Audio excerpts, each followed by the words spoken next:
Hi everyone, so this is week 2, task 2, and hope you're enjoying the course so far. This is the task sheet here, and I want to go over that with you to make sure that you understand what the task is. So the goal is that you'll gain a deeper understanding of what action research is, and I want you to begin to think about identifying an action research topic that you may wish to follow up on.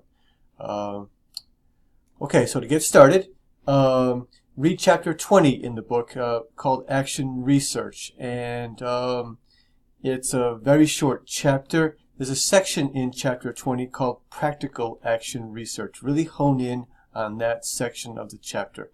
This is like a page or two on practical action research.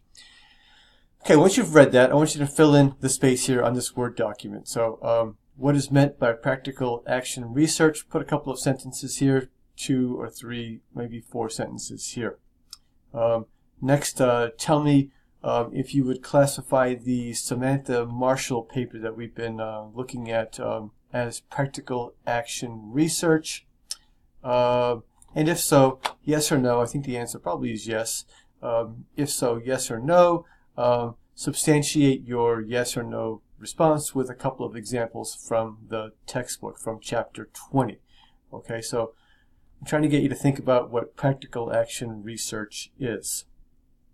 If you turn to the end of chapter 20, I'm not going to pull it up on the screen here because I want to just focus on this document.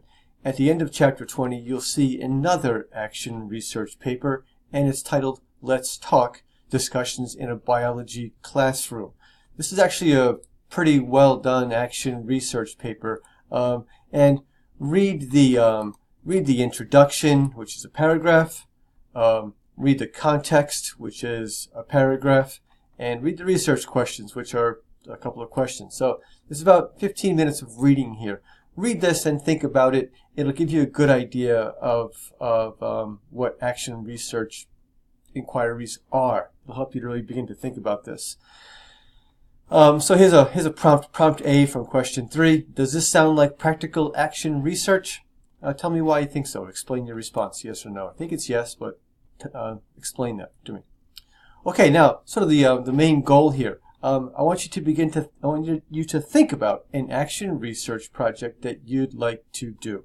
So think about it, and tell me, what's your idea?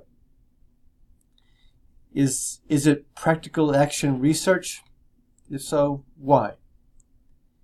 Is there a specific question you'd like to hone in on? Is there something that's happening or some practical classroom challenge that you'd like to hone in on? And what are your preliminary thoughts on how you'd collect data to address the questions of your action research inquiry? Just what are your preliminary data collection ideas?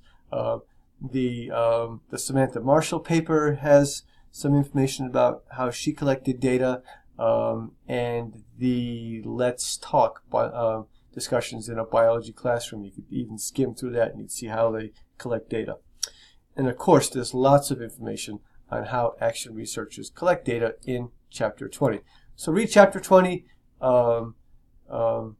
revisit the Samantha Marshall paper, take a look at this, at least the beginning of this Let's Talk discussions in a biology classroom paper. I think that will help you with prompt 4 here. So once we do prompt 4 here, next week, week 3, I'm going to ask you to share your ideas about prompt 4 with a classmate and get some feedback on how you might adjust or modify your idea. Okay, I hope that makes sense, and this is due in a Dropbox by midnight, Friday, June 1st. Let me know if you have any questions. I'll be glad to help you. Okay, good luck on this.